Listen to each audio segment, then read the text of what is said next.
Hello everyone, इस बार हम discuss कर रहे हैं आईपीपीएड इंदौर 2022 का एक क्वेश्चन पेपर एंड ये क्वेश्चन बहुत इजी था। कई बार हम लोग फोबिया है कि आईपीपीएड इंदौर बहुत टफ क्वेश्चन आते हैं।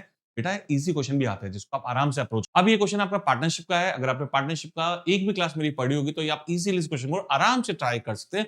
नॉट ए बिग डील, बहुत इजी क्वेश्चन। चलो यहाँ भी समझते हैं।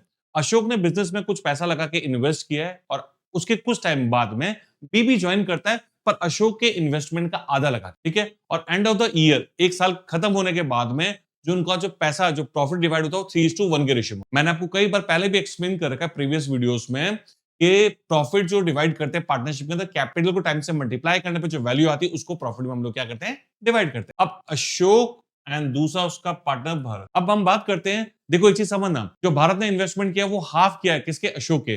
तो मैंने भारत का इन्वेस्टमेंट 1 मान लिया और अशोक का इन्वेस्टमेंट कितना मान लिया है, 2। अच्छा, अशोक ने तो पूरे साल भर के लिए इन्वेस्ट किया। पूरे साल भर कितने मंथ्स होते हैं, 12 मंथ्स, तो हमने लिखा है 12। अच्छा, भारत ने जो इन्वेस्ट किया आफ्टर फ्यू मंथ्स, तो आफ्टर एक्स मंथ उसने ज्वाइन किया। सपोज आफ्टर 2 मंथ्स हो सकता है, आफ्टर 3 हो सकता है, आफ्टर 4 हो सकता है। मैंने उसको एक्स मंथ लिया।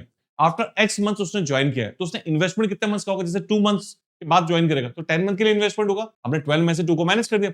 ऐसे ही अगर आफ्टर एक्स मंथ करता है तो उसका टाइम ड्यूरेशन होगा 12 माइनस ऑफ एक्स। चलिए 2 into 12 कितना होता है, 24 अपॉन 12 माइनस ऑफ एक्स।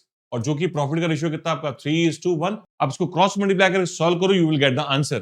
चलिए मैं खुद सॉल्व कर देता हूं। 24 3 12 जा 36 minus 3x and 3x is equals to 12, तो x की वैल्यू कितनी हो जाएगी, 4। तो इसका आंसर होगा after 4 month. D option, after 4 month is the answer. Hope ये वीडियो समझ में भी आएगा, क्वेश्चन भी समझ में आएगा और मैं उम्मीद करता हूं ऐसे क्वेश्चन एग्जाम्स में आप सॉल्व करेंगे। Thank you student, thank you so much.